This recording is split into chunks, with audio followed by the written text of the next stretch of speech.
Hello, and thank you for joining us for this special conversation brought to you by the Phoenix Club of Nashville. We're excited to have Governor Haslam and Governor Bredesen here with us today to talk about bipartisanship, leadership, and philanthropy. For those of you that don't know, my name is Chris Morris, and I'm the past president of the Phoenix Club of Nashville. The Phoenix Club of Nashville is a 501c3 organization that is focused on serving youth and building members into leaders in community and business. Thank you, governors, both for being with us today. Great to be here. Thanks for having us. So this conversation was initially scheduled for a large ballroom dinner, and we had to make different plans due to COVID. So glad we could make this happen and appreciate your time. By a very brief introduction, Governor Bredesen was a two-term governor of the state of Tennessee, Democratic Party member, and the mayor of Nashville for 2 terms prior to being governor. Governor Haslam, 2-term governor of Tennessee, Republican administration, and was the mayor of Knoxville prior to his terms as governor. Both successful business people and great for having this conversation. So leading into our first topic of bipartisanship, Governor Bredesen, in your 2007 State of the State address, you started off by saying that bipartisanship is not a new concept for Tennessee, that the Tennessee legislature had been practicing it for a long time, and you thank them for putting Tennessee first. Do you still see that today in Tennessee? Well, I think it's declined a lot over the last decade as just the issues and the way elected officials look at them have become more nationalized, taking more of a lead, I think, from what's going on in Washington. I don't think it's a healthy thing. It was starting to happen toward the end of my term. I think, Governor, you got it full bore during your time, and it's unfortunate. I hope it's an aberration, and Tennessee can kind of get back to this notion of, as you said, putting Tennessee first, and that doesn't mean you can't have legitimate differences about issues, but at some point you need to find ways to move together on some things. Right.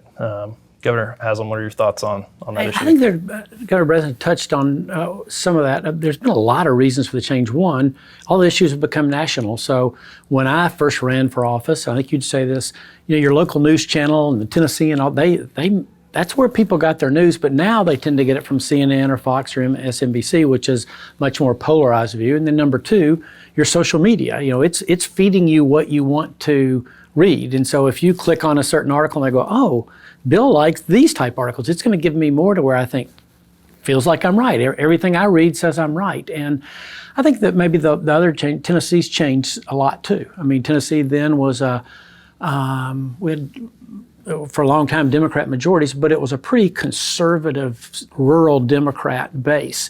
Those folks became Republican and kind of flipped the control in a big way. And so I think before you had some Democrats who, they probably could have been Republicans and vice versa. But those folks have pretty much disappeared. I think you're very right about the change in the way people get news. I mean, when I started in politics as mayor, both the Tennessean and we had the Banner at the time. They had full-time reporters who did nothing but sit down in the Metro Courthouse. And one of them, Tam Gordon, who since become friends with like this, she to this day knows more about Metro government than I did. And I was governor or mayor for 8 years. But that stuff is all gone now. The newspaper business is just a pale shadow of what it was, the local stations. And I heard someone refer to it once as what you now get for news is the Daily Me. You just select stuff which you want to hear about, and that just emphasizes these differences and firms up people in their positions. On that, social media and those trends of, just seeing what the algorithm says you want to hear. Are there things that you see happening now that are working to fight against that trend, or I'm an optimistic person by nature, but I'm concerned about that. Particularly, like I said, I've taught college students several times since I've been out, and I'm amazed at how much they see the world just from their particular perspective, because they are getting everything through social media. So that's a concern. I think the silver lining in the cloud is I think people are becoming frustrated and kind of over it. You see the election now, people are, we're taping this, I guess, 3 weeks before election. People are just ready for it to be over. And it's almost, like just get me to November 3rd. And hopefully that frustration will lend people to say, there's got to be a different way to have these discussions. What common ground is there today from your perspectives on bipartisan issues? Are all issues now polarized, or are there certain pieces where you think that there is promise even in the current environment? I think what you have is, you've always had plenty of unscrupulous people in politics. I think you're just finding people now who will just take any issue and weaponize it. Think about COVID and wearing, who would have ever thought wearing a mask for safety became this tribal mark, whether you did it or not? It makes no sense at all. And the people who are encouraging that, I think, are not doing right by their responsibilities and their job, and on either party. In terms of are there areas where there could be some bipartisan consensus? I think there are some. The two of us and subsequent people have shown education can be one of those. A lot of the things we get credit for in education, Governor Bredesen started with the Race to the Top funding in terms of higher standards, a year-end assessment, and evaluation tied to that. That all started there. So I think there can be some consensus there. Number two, judicial or sentencing reform. I think you're seeing people on the left side and the right side say, maybe we're putting people in prison for too long and too many people in prison. So there are some areas that I think there can be some common ground. I've often found also the issue I'd add to that are issues having to do with conservation. Not narrowly the environment, but land conservation and so on. I certainly have always found a lot of interest across the political spectrum. And so there's some issues out there, but it definitely is a different environment than it was a couple decades ago. So focusing on leadership, again, the second part of the Phoenix Club's mission is building leaders, and you're both strong leaders for the state of Tennessee and served the public well. What made you decide as, 20 years ago or 30 years ago or whatever it was, what made you finally say, okay, I'm going to jump in this game in politics and try to make a difference? Was it a fever? Or? Go ahead. Well, my story actually is a personal one that your members can identify with. I actually happened to end up on spring break in Florida with Bob Corker, who had just then run for mayor of Chattanooga. And I'd known him forever. He and my brother were college roommates. And we went off on a bike ride.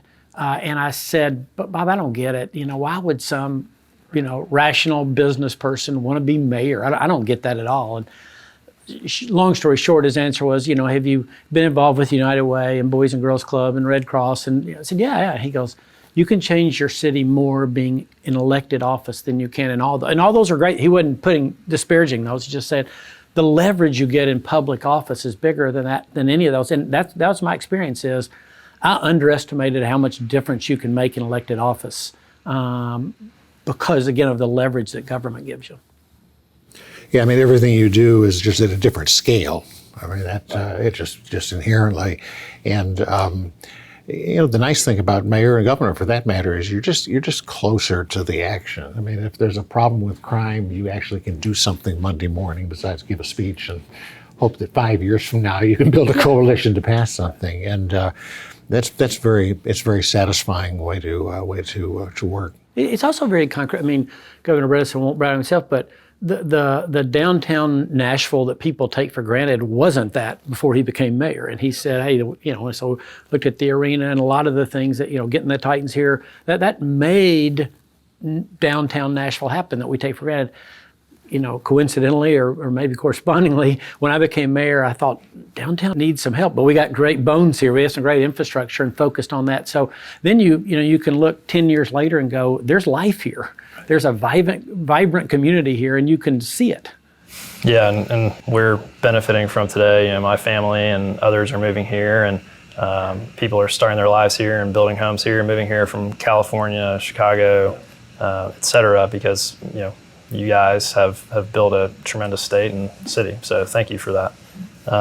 Who are some of your mentors in leadership, whether it was business or politics? What are some of those fondest memories you have of people that helped you grow into who you are as a leader? Oh, I think I don't have, in my case, some one person that would make all the difference, but I think I've been fortunate, starting with, when I was in high school, to have around me one or two people who I thought really had a sense of values and knew how the world worked, and I could emulate. When I came to work in Nashville for my first company, which was hospital affiliates out there, and a guy named Jack Anderson was running it, and he kind of took this young kid under his wing a little bit and helped me out on some things, and that kind of stuff really helps if you're trying to learn how to make your way in the world. Absolutely.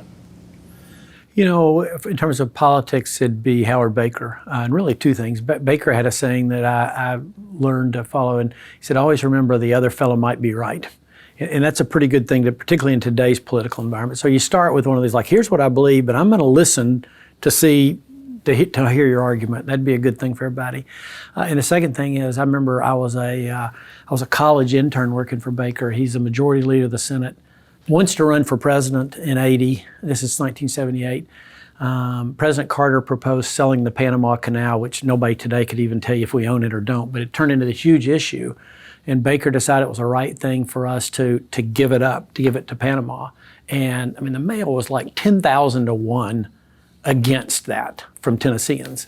And he did it, and I remember we weren't, like I said, I was a 20-year-old. We didn't go out for dinner, but we were one time I was walking back to the Capitol building, and he said, I said, Senator, I don't understand it. All the people want you to do this. He goes, I honestly think this is the right thing for the country. Probably cost him a legitimate shot at the presidency in 1980, but he just kind of thought, what's the right thing to do, and I'm going to do that.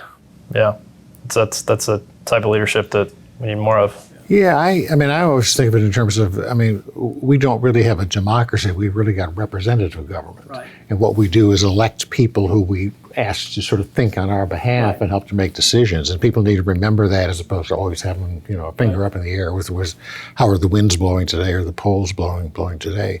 I think both of us in our time as governor, spent a lot less time worrying about what was the sort of current opinion on something, and just basically, look, we know where people want to get, and leave it to us a little bit as to how you get there. I think one of the signs of leadership is occasionally you have to have your base be mad at you, because that means you're doing something to figure out a solution somewhere. And I'm betting on some of the education stuff. I'm betting you had some people upset with you. TennCare is a great example. But on the other hand, if Governor Bredesen didn't do what he did to fix TennCare, we wouldn't have the budget surpluses we do still today. It's literally that big a deal. And yet, I don't know, I might have even guessed it could cost you in some other ways within the party down the road and at the time. You'd be right. No, it was a real lesson to me, though, doing that, because I had the base, as you say, really mad about the changes we had to make, and I didn't really have a choice in it. And it was actually right before re-election. And I actually got re-elected very, very handily. And what I found was that there were a lot of people who hated what I did with TennCare, but voted for me, or who were affected by it. And what I found is, I think people, if they think you're honestly trying to solve a problem as opposed to posturing or doing something political or whatever, they'll give you a lot of latitude and a lot of trust. And I think it really worked well for me over the years. When we had our big budget problems with the 2007, 2008 crash, and we had to cut budgets and so on, from what I learned from TennCare, is the first thing that I cut was something that everybody knew was very important to me, and that was that school over in Knoxville, the high school over there for science. And that was the first thing to come out. And then people sort of understood, well, you're not just trying to use this as an excuse to keep all your stuff and get rid of all my stuff and so on. That's and touching on that, C-SPAN is an amazing resource. I don't know if you've ever been. So I was kind of nerding out watching some of your. You need a hobby. I know, yeah, seriously. But in that, so your 2007 speech, you said something else, or maybe it was another speech. But you said, I often think about our biggest entitlement as TennCare, and I just think, well, how different would the world be if I could make that education? And what, if that was the entitlement, was every kid got a chance at a great education in Tennessee. Yeah. So maybe, segueing into education, why was that such an important issue? I know you both have been tremendous supporters, whether it was during your time in politics or just for your foundations or other things. Why is education so important to you? I think it's important to me because I guess what I call social and economic mobility is really important to me. I think it's what this country it's core to what this country is supposed to be about, and it's not what it should be today. I mean, in my case, I'm somebody that grew up, with my grandmother who was a seamstress in a little rural town and went to the public school there. And education certainly is what made the difference for me in terms of being able to move beyond that and not working at the local gas station and so on. So I just see it as the most accessible vehicle and the best vehicle, and certainly the one you can affect as a governor, as mayor, in some ways that help to provide some of that mobility and additional opportunities for young people. I think you nailed it in terms of social mobility. I'd also say I honestly think it's the big justice issue of our time. Income inequality is a real thing. Now the question is, what are we going to do about it? And I think that doubling down on public education, where 90% plus of our kids are going to be in school, is going to be the answer. And then I think the whole idea of access to higher ed. Both my dad is the first person in his family get to go to college. He only got to go because he got a scholarship. Both of Chrissy's parents were the first to go, only got to go because they got scholarships. So it's the best way to change trajectory. Yeah, that grandmother I grew up with left school in the 4th grade, Yeah. and my mother didn't. My mother didn't go to college, and it makes a difference. It makes a difference, I think, both in terms of you need the tools in your mind to get ahead, but also just in the way you see yourself and your confidence, and that stuff's really important. I want to follow up because I think this is important to say. How you go to Bredesen just said how you see yourself. When he was getting ready to leave office and I was coming in, I said, what's your, I don't remember how I phrased it, what's your biggest concern about Tennessee? And he basically said, we don't aim high enough. We don't think enough of ourselves. And public education is the biggest way to change that. What were some of those, on education specifically, what were some of the biggest accomplishments or maybe the hardest things that you tried to get done that ended up being successful? Or maybe if you went back and said, we would have done that one thing, what would that have been? What are some of your proudest accomplishments with regards to education? I don't know. I think the big fundamental thing that we tried to do was really around all the standards movement. Yeah. They started to say, let's just start being honest with people about how well we're doing. There was a report that came out that really started me on my quest in education here, and that was that when freshmen took the tests that they took, something like 87% of them were being told they were competent in the subject. When they took the same national test, the number was like 11%. Now, that's not due to random variations in testing. We were just telling people that they were being successful and we weren't helping them at all. So the feeling was, if you're honest with people about where we are, then you can start talking about what do we need to do to get from here to there, and you can develop the drive to do that. So I actually think just the simple thing of working at setting some standards and measuring them and reporting them and telling parents and everybody else what it does, and Governor Haslam did a great job of taking that and expanding on it and moving forward. I think that notion that with the two of us, that if you want to make some real changes, no one governor can do it. You're just not there long enough. But if you find a way to put some stuff together, that everybody's going to change it and turn it a little bit sideways and put their own mark on it, but you stay on a kind of you have a strategy you stick with for a while as a state, you can make huge changes. And I think we've been fortunate here to have that happen. It's hard to overstate how important it was for them to raise our standards, because I told people we were telling all our parents that their kids could dunk a basketball, but they were playing on 6-foot goals, so and that's literally what we were doing in Tennessee with education. So they raised the standards, made certain we had an assessment, a year-end test, and people don't like tests and testing and say we spend too much time, but it's the only way you really know how well you're doing. put those in place, and somebody said, your job is going to be to stand in the door when the pushback comes. And that was. And so we felt good about what they'd done and stood in the door for that. And then the piece then we kind of added on top of that was the Tennessee Promise of, hey, if you'll finish high school, you can go to 2 years of community college or technical school free. But you had to have the better standards so college, so you could have a chance of success at college. It all tied together. Dunking on a 6-foot goal doesn't mean you can play in the NBA. It right? doesn't, but you might think you can. Yeah. I haven't heard that analogy before. Do you mind if I use No, that you in got future? Okay.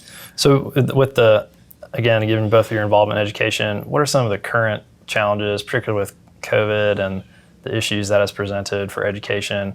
It seems like the kids that are going to have the toughest time are those that don't have the resources to get an education other than through public means. What are some of the challenges you see there, or groups that maybe are doing really good job addressing those challenges? Well, I think the first thing, again, back to what Governor Bredesen said earlier about being honest where you are, and one of the things we have to be honest is COVID has really set us back. Basically last spring, nobody went to school, and we had virtual school, but I don't think anybody would say it was very successful. This year, I think virtual, I don't think anybody would argue it's as good as in-person learning. So one of the first things we have to do is make certain our elected folks keep that assessment in place just to see where we are. We know we're going to fall back, but we need to understand how far. And then a second, let's think of creative entrepreneurial ways to catch up, whether it be Chrissy and I sponsored a statewide tutoring program this summer. Everybody can find a niche that works, but what we have to start with is admitting there has been real learning loss, and we're going to pay the price for that for a long time. And I think it also underlines. It's better to be better off economically than otherwise, and this whole thing has really underlined that. You've got kids who've got super high-speed internet in their house and multiple computers, and you got kids who have to go park in the parking lot of McDonald's or wherever to get on the internet to do this stuff. And I hope one of the things that can happen is that we really start to have a conversation, especially with our educators, with our teachers and educators, about, okay, this will be over at some point. And we're back there again.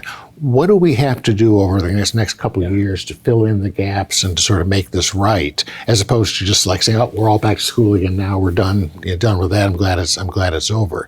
Because losing that year at that time in life that is happening for these kids, it can have a huge impact. To put that in context, and like I said, material earnings aren't everything, but it does matter, particularly if you're lower income. Losing a year of school is equivalent to losing 7% of your lifetime earnings. Okay, that's the penalty paid. And so we have to do just what Governor Bredesen said. All right, how are we going to catch up? We have to first admit that we've fallen behind, and second, now what are we going to do to catch up? Given that impact on earning potential of the population and the ability to change their life, why is it hard at times to, obviously we're living in a balanced budget state. Where are some of those issues around funding for education that you find the most challenging, or things that are hot button issues that in your view maybe shouldn't be or could easily be adjusted to fund education? One of the things we have to, again, be honest with ourselves and admit where we are is we've lagged the nation in teacher pay. And so one of the things I know Governor Bredesen did and we did too is let's try to resculpt this state budget to allow more funds in the places we'd like to. It's like what Governor Bredesen said back in this, 2007 State of the State is, boy, I'd love it if people thought of education as the entitlement in our state. So it's prioritizing that. And that's hard because if you're going to add money somewhere in most budget years, it means you're going to have to take it away from somewhere else. But again, I think that's a smart investment. I also say, though, that there are a lot of things you can do in education that are not strictly money related. I think it's easy to fall into this trap of the only issue is we need to stick more money here. But just as it isn't any business, the question is, okay, where are you sticking it, and what are you doing with it, and so on. I think, for example, that technology could be doing a lot more in the schools than it is. And not only just with the children, but in assisting the teachers in what they do and making better use of that human capital. That's an expensive resource. Yeah, back to your earlier question, I think what Governor Bredesen said reminded me, we're going to learn a lot. Like if we'll take the time to assess the data. This is unfortunately a huge sociological experiment going on about how learning works. While I'm not a fan of total virtual learning, I think we are going to learn what does work at what age groups, what can we do virtually for higher ed as well as K-12, and hopefully then we'll think about how to do it a little smarter. I wish I could remember sitting here where I saw it, but I saw a study in the last month or two about the impact of technology in several schools. And the impact on the students was actually negative, but the impact on the teachers was very positive. In other words, that making technology available to the teachers for what they did and how they taught and so on really had a big positive impact. I think also as you start to learn more about this distance learning and so on, I think it's a great way to help kids catch up and get on things that they're having trouble with and so on. I think we've learned a lot about how to use computers and virtual learning during this period that we can distill and take advantage of. It's very interesting. So we've had a lot of time during COVID in our personal lives to catch up on books or movies or other things. What are some of the books that you all have read during 2020 that have had an impact on you, or things you're learning about more right now? Oh God, I've read a lot of books. I'm not a huge movie watcher and all that kind of thing. But it's been an opportunity for me just to kind of branch out and read some things that I wouldn't necessarily find time for. I'm reading a book on the history of Vikings right now. It's kind of interesting. Is it true we all have some Viking blood in us? Well, see, in my case, since my name is Norwegian and I came from there, that it has a particular interest and so on.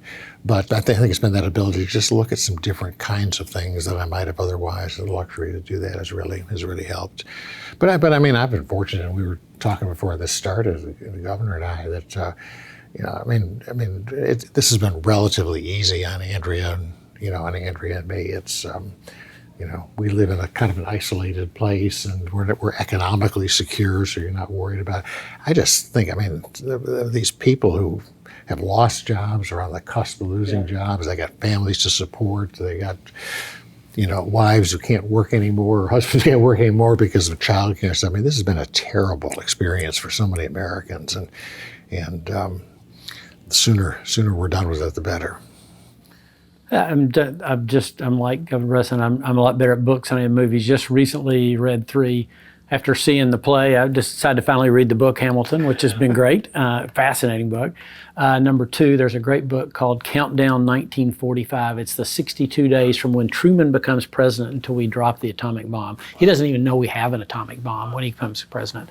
So interesting book. And then 3rd, reading a book called We Should Have Seen It Coming. It's about how the Republican Party went from Reagan to Trump. Reagan, who gives his speech announcing his candidacy at the Statue of Liberty, celebrating immigration and the inflow to the country, and then Trump, who obviously took a very different approach in his announcement speech. And it's kind of what happened with the Republican Party in those 36 years that happened. That, again, regardless of what your politics are, it's a really interesting study.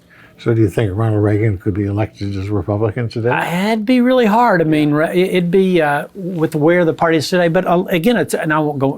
We don't have enough time. But it's an interesting thing. Like Reagan, who most Republicans would still say, "Oh yeah, he's the ideal Republican," might have a hard time getting elected today if he kept to what he believed. Well, I'm not sure we'd elect FDR today. So yeah, well, it's a great point, right? So. Or Kennedy or Truman or or Bill Clinton for that matter.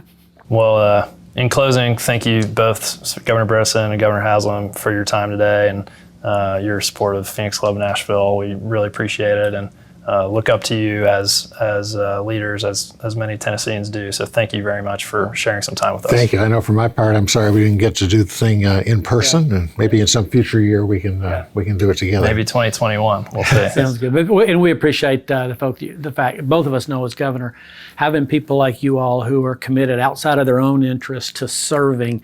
You see the limits of government, and it matters that folks like your members. Thank you very much. Thanks.